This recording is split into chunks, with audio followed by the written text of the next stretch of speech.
And it burns, Ladies and gentlemen, we have not had time to upload it yet, but Gerard Batten, who's a big EU member of Parliament with UKIP, interviewed today for like 15 minutes. I've got two different parts. That'll be up tonight, tomorrow on the radio in the first hour with David Knight. Before I come in the second 2 hours, that will be aired here. Big interview. He's calling for a criminal investigation with UKIP of the Bilderberg Group. Bravo! Bravo! Bravo! You've done it again. Another Absolutely. major score. No. Major accomplishment. Put that in the win column. I just found out that we're actually broadcasting the video, too. I thought it was just audio. No, Max. Look, here's this. This is a chart of the US Oh, yeah. Oh, the dollar is plunging right now. The dollar is plunging. You can't see it, though. No, I know how to do it. Oh, there you go.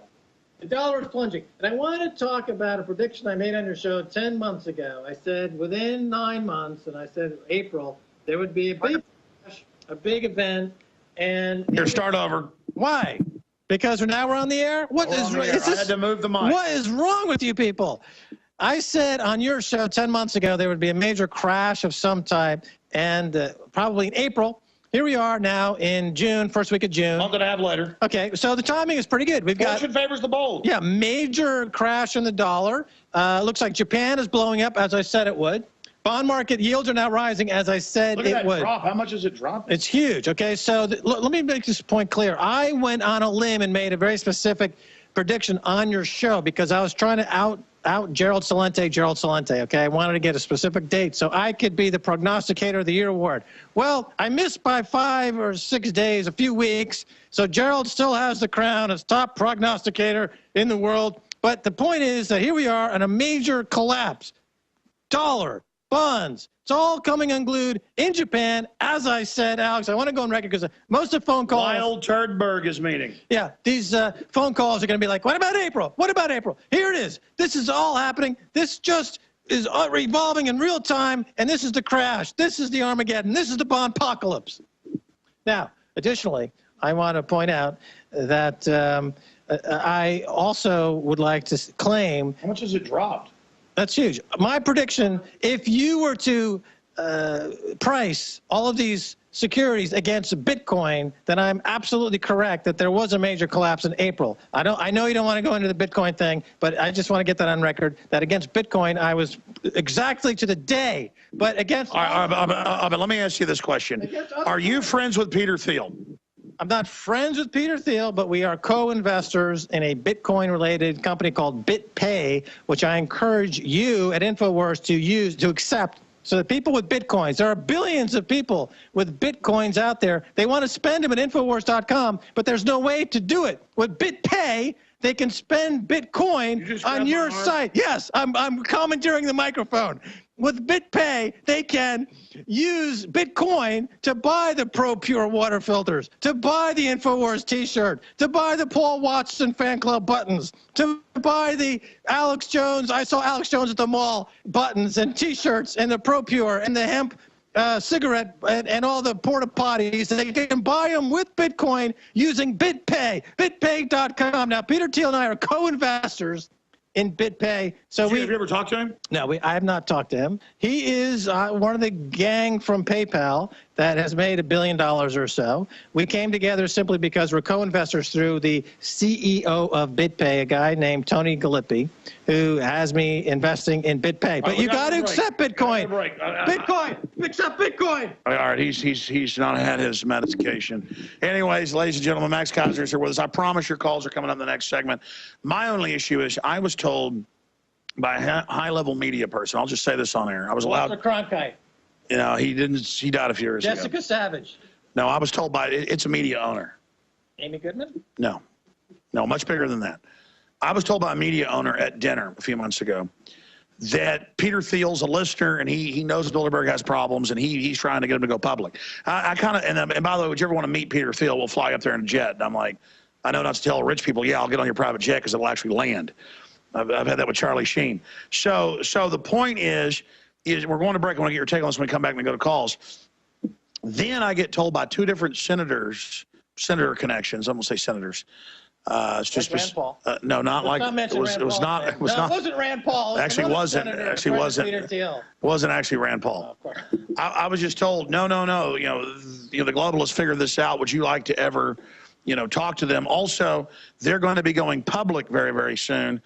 And then I talked to the BBC, and they say that. And then I talked to MI5 we had dinner with. So what? You didn't. There's a premise there without a... No, I know. The point is they're reaching out to little old me. About what? I don't know. But my point is they must be. People are reaching out to you. They must be in trouble. What? What if are they want reaching out about? No, that they're debating internally whether they're going to go public. We'll be right back with Max Keiser and Alex Jones, Stacey Herbert, and this is, of course, a Paul Joseph Watson production. Stay with us. We'll be right back. Authoritarian control freaks throughout history have sought to make populations dependent.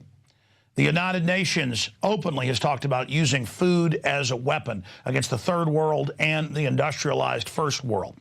State Department Memorandum 200, developed by Henry Kissinger, called for destroying the food capacity, not just of the United States, but every country in the world, so they could use food scarcity as a political weapon of control. Just a decade ago, less than 10 million Americans were on food stamps. 4 years ago, it was 25 million. It's now reached almost 50 million. Socialist health care is designed to destroy our health care system. The establishment wants you to be a bunch of cowardly, dumbed-down people who can't stand up for yourselves. That's why they're rushing to try to restrict citizens owning firearms. Because since the early 1990s, gun ownership has gone straight up, while violent crime has gone straight down by 49%. And globalist-controlled strongholds like Chicago and New York, where they've taken the citizens' guns, have the highest crime rates in the world. What am I getting at here? The system doesn't want you to be self-sufficient.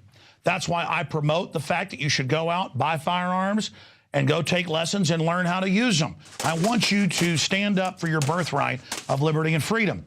During a serious meltdown, they're going to tell you, hey, you want food? Turn in your guns. And that's why we need to put the globalists in check.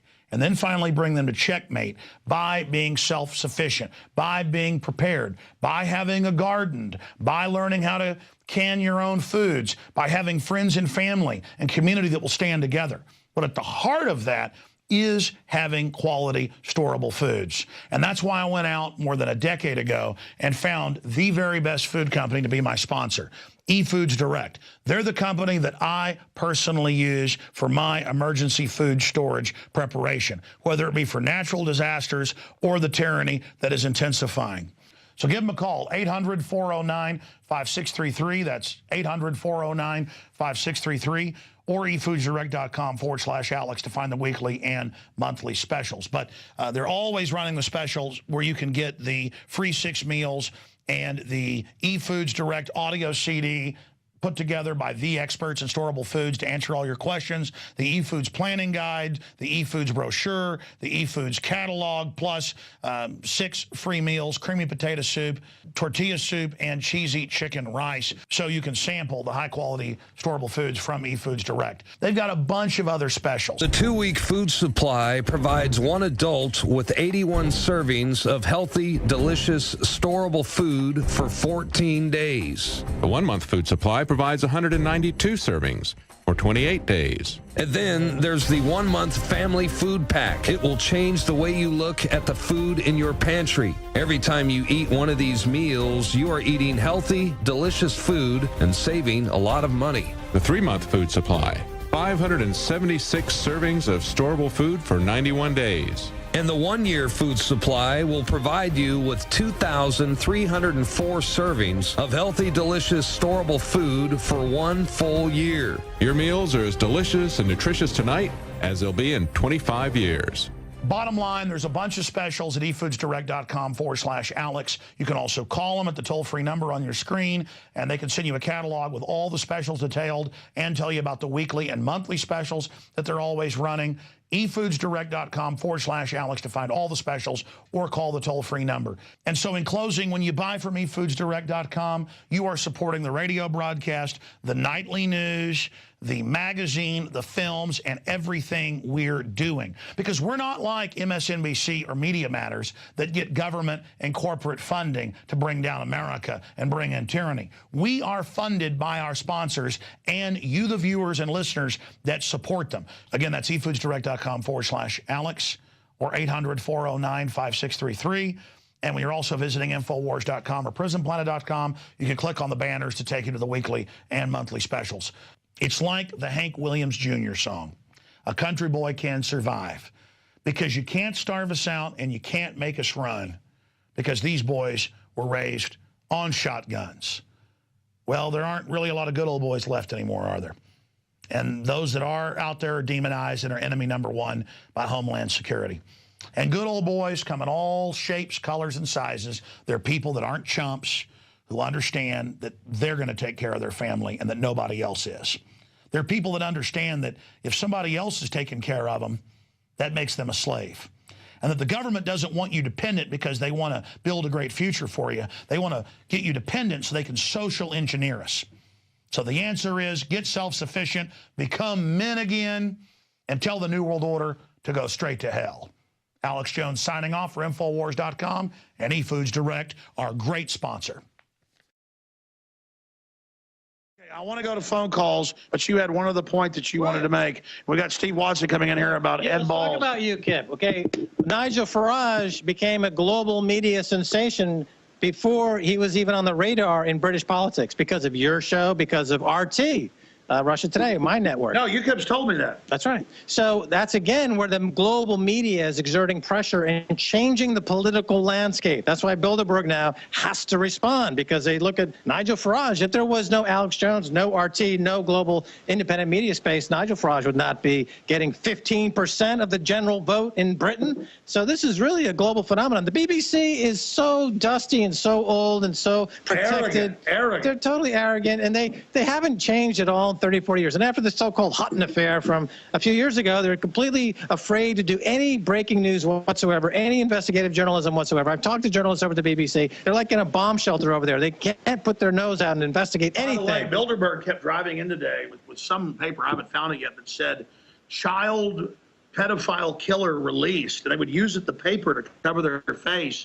And then, Stacey, you were telling me about your friend that tried to fly in here to, as the press, tried to come in here to cover. I want to get you in and talk about that. Tried to cover the whole pedophile stuff with Savelle before it broke, and they stopped her at the border. Our reporter got sent back as well. Go ahead. Well, the pedophile scandals in this country have been around for a while, and it's a function, actually, of the very onerous libel laws in this country that prevent people from speaking out. The reason Jimmy Savile was able to violate 400 or 500 boys and girls, minors, with sexual assault is because if you go to the press and you say, I believe this man is sexually assaulting me, he can sue you for everything you're worth. And the way the libel law is set up here is different in the United States, is that instead of having to prove who's at fault here, it's completely reversed, so that you, the victim, ends up paying all the legal costs, and you, the victim, invariably end up getting, taken down by the establishment. So this is why Jimmy Savile was able to operate for years without any significant challenge, is because of the libel laws that exist here in this country. And I'll tell you something very interesting, Alex Jones, is that America, one thing that the Obama administration did recently is they passed a law that gives Americans an exemption if they're in Britain. If I were to say something that is considered libelous by somebody here in Britain, it would be incumbent upon them to take that case to America. They could not take me to a local jurisdiction for libel prosecution. Oh, here's the expert. Here's the expert. Joe Lieberman introduced it. And originally, what it was, so Alex Jones, you're here in the UK, you're an American citizen, and you say something that Ed Balls decides to sue you for libel. What would happen is that if it were not libel in the US courts, which it wouldn't be, they will not enforce it. The US courts will not enforce a libel judgment. Now, Joe Lieberman tried to make it that, in fact, there would be an automatic 3 times penalty against the UK citizen or person who sued you in a UK court to do that. So that is a certain exception and something that's good that happened for the U.S. citizens. It gives you like basically a loophole in the law, in that a lot of times you'll say that guy is a jerk, and they'll say I'm going to sue you for libel, and say, well, that now the way the law reads under Lieberman is like if it's not considered libel in the U.S., then they can't sue you here in the UK. So it's a loophole that you, as an American broadcaster now in the UK, you can say pretty well anything you can say, you would say in America here, and nobody in the UK establishment can essentially sue you for libel. You've got a free, open speech here thanks to Joe Lieberman. So that's one thing that got through, that Joe Lieberman. Everything else he does, I don't like. But here, it's an open season. It's open season for Alex Jones. They can't come after you for libel thanks to Joe Lieberman and this new law. Very exciting. Now, let me ask you a question, Max. No, I agree with you. Let me ask you a question. We're going to go to phone calls here, but then I want to come back and ask you, where do you see things going for the global bankers? Like how would they like to see things go versus how you see them going? And let's look. Can you go get Steve, who just ran into Ed Balls? Tell people who Ed Balls is. He's the Keebler Elves' mommy. No, he's the shadow. They have shadow government. Yeah, they have shadow government, so he's the shadow chancellor, of the exchequer, which, of course, is always the finance minister. So go get Stephen here. I want to take some phone calls. Thank you for holding. Kathleen in Britannia, Albion or England. You're on the air with Max Keiser, who's up past his bedtime. Hi there. Hello, what's you hear happening? me? Hi there. Max. We can barely hear you, but go ahead. Yeah. You can hear me now? I can hear you now. Loud. Okay. I'm an American who's been living in the UK for 28 years. I haven't lost my accent. I keep going back and forth to the States, so I've got a good idea of cultures on both sides. And because I am American, I fit in different places here than if I was British-born, because I don't belong to any particular class. I found this out when I was living in Cambridge. But there's such a class divide. But if you're American, you don't count. So it's easy to fit in both places. My husband is an academic, so I managed to, get involved in that circle in Cambridge. So great, great. Time. Well, anyway, the main thing here that I see is the difference between the two societies is that the average person here is dependent on one way or another on the government, either through the NHS, which most people have access to, or benefits like housing benefit. Now, I have two children who both work and are paying taxes, and we still, because of prices, cannot afford a place to live outside of here, and we still. Sure. So it's collectivization and control, domestication. All right, so can I ask? Right. So the question then is: you're just making a comment about how to contrast the two countries, really? That is part of it, but I just have to get my. I have to get my daughter to stop knocking on the door while I'm talking. Okay, well, let's talk about that for a second, because here in the UK and in France and elsewhere in Europe, the government composes up to 50%. Here in the UK, 49% of the GDP is the government.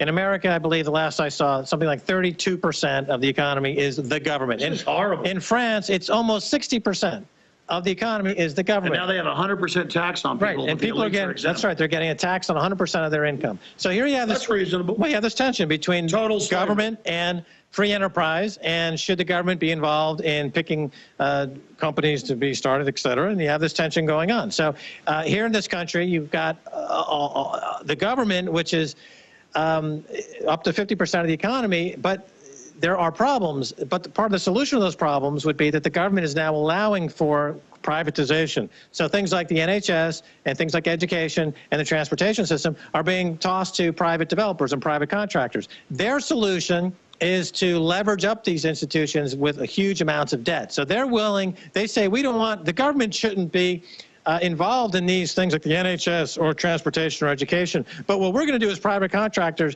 is we're going to take over these facilities, and we're going to increase the debt load by trillions of pounds. Because there's still a government, they can use it to rob. But they still want the government to backstop their debt. No, it's all a piratical deal. Take your risk or instead of having a long business name. See, they got the best of both worlds. Take your risk or don't. Gains of running it as an Ma'am, what do you think of Turdberg? What do you think of Bilderberg? Absolutely. What do you think of Bilderberg meeting in your country and taxpayers having to pay for it? Well, I believe that this is what I was saying about the benefit bill. I believe all of that was arranged by meetings such as this one in order to keep people compliant. You said yesterday you noticed that everybody was awake. Yes, they're awake because everybody has suffered under the system, who is like the average person on the street. I think if you talk to the public, you'll know of at least just about everybody has known somebody who's had children taken away by the government, or known somebody who's died at the hands of the NHS when they shouldn't have. There is so much suffering that's Yeah, everybody I know talks about how my wife went in to have a small thing and died. Absolutely, you're right. No, I think that's why they're awake, because they're under the eugenics hammer. God bless you, ma'am. Good to hear from you. I agree with you. Scott in Idaho. You want to talk about Bilderberg? You're on the air with Alex Jones and Max Keiser. Both of you. Hey, buddy. It was George Washington, I believe, Alex, that said truth will ultimately prevail where there be pains taken to bring it to light. And I think that that's a lot of what we're trying to do. I recently wrote a letter to my local newspaper, an editorial, wherein I wrote a short list of what I think is wrong with America and why I think the Second Amendment is so important. And if you'd be so kind, I'd like to read that short editorial. Sure, go ahead. Only 20 pages. No, they limit it to about 360 words or something like that. I wrote that something is terribly wrong with this country of ours. Come on, people, wake up and smell the tyranny. Endless wars, torture, extraordinary rendition, highest incarceration rate in the world, government spying and surveillance, drone attacks on sovereign countries, presidential kill list, phony elections, runaway debt, political corruption, corporatism, judicial corruption, gun running, fast and furious, media manipulation, excessive taxation, propaganda, human experimentation, weather modification, Ponzi schemes, private banks dictating national monetary policies, oppression of government whistleblowers, depleted uranium, FISA wiretapping, immoral leadership, cronyism, nepotism, backroom congressional deals, secrecy, destabilization of countries, militarization of law enforcement, fusion centers, assassinations, trillions of dollars missing, war profiteering, cover-ups, lies, deceit, checkpoints, free speech zones, no speech zones, warrantless searches, Guantanamo, TSA groping and sexual abuse, false flag attacks, foreign aid to countries that violate human rights, the emasculation of the Bill of Rights, and pepper spray, tear gas, sound cannons, directed energy weapons, rubber bullets, tasers, and nightsticks for peaceful American protesters. Well, what's wrong with all that? That's the freedom. What's wrong with that? And now they want us to give up our right to defend ourselves. This sounds exactly like a song from Gil Scott-Heron.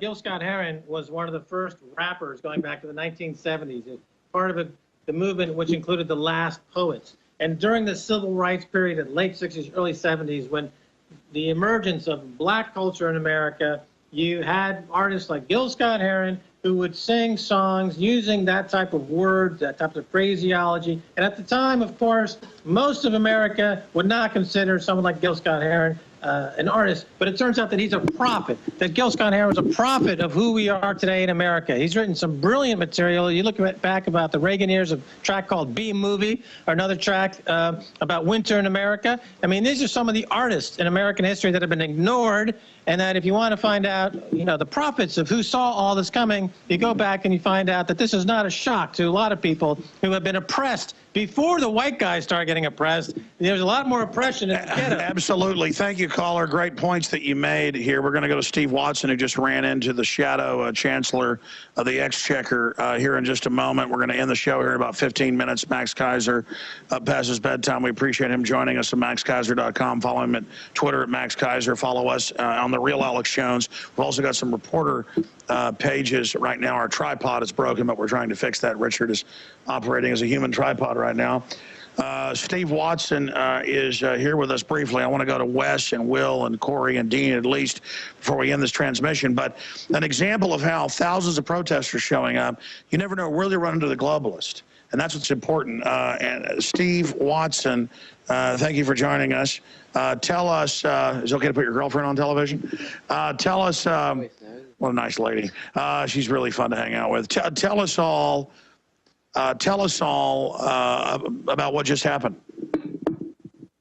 Well, okay, we were traveling here from London, from Euston Station, and we arrived at Watford Junction, and we were just getting some cash out of an ATM, and I was just looking around, just, thinking about getting in a cab, coming to this hotel. How extreme! And, very extreme, and I saw someone whose face I it clicked in my head, but it didn't immediately register the name.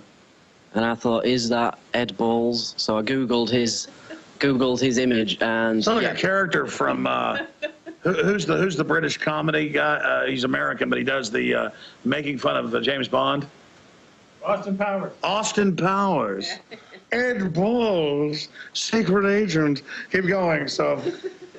yeah, and he was with a handler of some kind. Eric Pickles? Yeah, possibly. But it was definitely him. Eric Pickles, I presume. Yeah, he's like 400 pounds. Was it a 400-pound guy? No, it wasn't. Okay, it was that a was skinny Eric guy. Pickles. It wasn't Eric Pickles. Anyways. So yeah, the Shadow Chancellor has come to Bilderberg on public transport.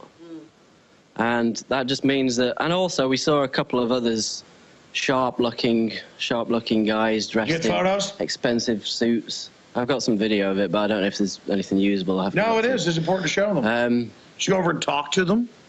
Well, I saw Ed Balls. It registered in my mind. I went outside and I couldn't see him anywhere. And there was a guy hanging around that I thought he was with, and we waited for about 15 minutes, but he'd gone. So then we got in a cab and we asked the cab driver if he'd taken anyone to the Grove.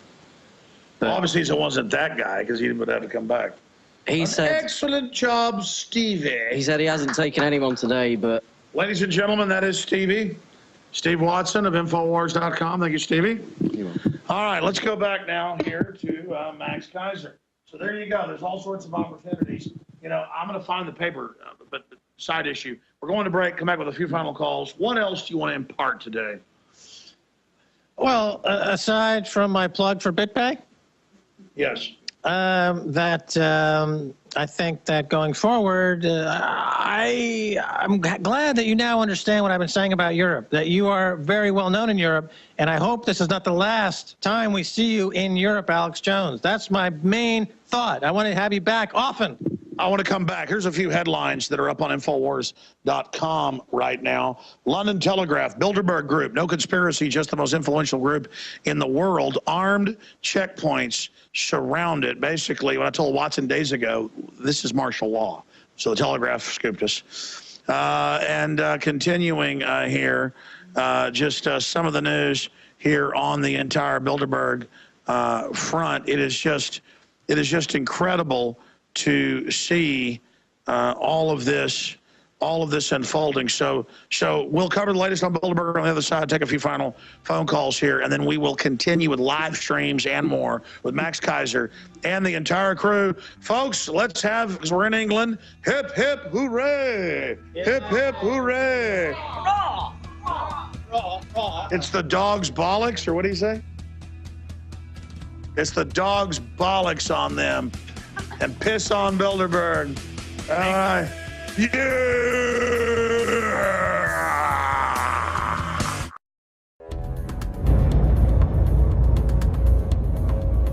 Our viewers have demanded it, so now you're gonna get it. More pro-Second Amendment gun shows in the month of June. What we've learned is you cannot hide behind an I-beam when there's a 50 cal present.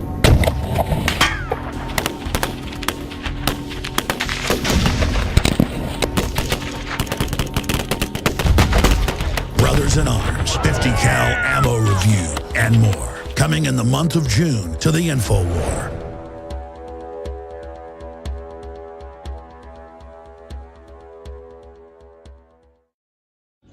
Folks, Max Keiser is even more insane in person.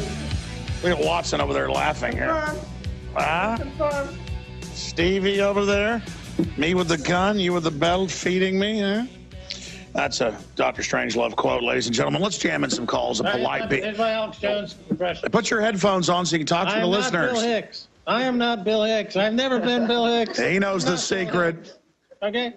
I'm not Bill Keiser, Hicks. stop it. I'm not. No, not me. I'm not. I am Bill Hicks. Come on. Wes in Indiana, you're on the air. World order. Oh, sorry. Bleep that. Keiser is literally, I thought it was all an act. This man is certifiably insane. Wes in Indiana, you're on the air. You got to plug this in to listen to him. Oh, yes. Technology is always changing, isn't it? Go ahead. Go ahead. You're on the air, Wes. Hello, Wes. Can you hear me, Alex? Yeah, I'm sorry. We're in the romper room right now. Hello. First and foremost, I want to thank you for taking my call, and I love the work that you and the crew at Infowars.com are doing, especially the press coverage that you're giving to the Bilderberg conference. It wasn't even until a few months ago that I was turned on to you and your website by a friend of mine at work, and I thought that, people at work called me a conspiracy nut because of what I felt was wrong in this government, and here you are just, putting all this out there for everyone to see, and it just justifies everything that I've always believed about our government. What I want to ask is, people are protesting, they're creating petitions, they're yelling, they're getting mad about everything that our government is doing, but when is enough enough? I feel that what the people here in America are doing is not effective because these politicians continue to get away with what they're doing. When do we? That's a good question, Max. Okay. That's a good question. How do we, instead of a question, it's a question. Right. What do we do to defeat them? Well, I have my opinion on this, and I think it's a three-pronged attack. Number one, independent media. We got that covered. Number two, you got to hit them in the currency level. That means that local currencies, like here in the UK, there's the Bradford pound, I believe. In Bradford, they have their own currency. So the people, the Bristol pound. So the people in Bristol have traded their own local currency, and they trade with each other. So it's all very local. So media, currency. And then thirdly, I think that I'm very seriously believe that cryptocurrencies are an important mix of how to defeat the New World Order. Bitcoin. I sincerely believe it. I'm appreciate the fact that I can be able to talk about it on this show. The dollar plunge today. What's going on with that? But look, the dollar is plunging. Bitcoin price is holding up, and gold and silver have been acting very well. The dollar is a vulnerable currency. They now admit they've been artificially trying to suppress gold and silver. Well, they, of course, would they'd have to be, you can't just manipulate bond prices and stock prices and credit default swaps without also or LIBOR. Implied with all that is manipulating gold and silver. It's all part of the same matrix of markets that are being managed. Visit Infowars.com and PrisonPlanet.com. When you're on the site, you can also tune in 24 hours a day to my daily radio broadcast. There's also a free iPhone app to listen to the syndicated radio show when and where you want.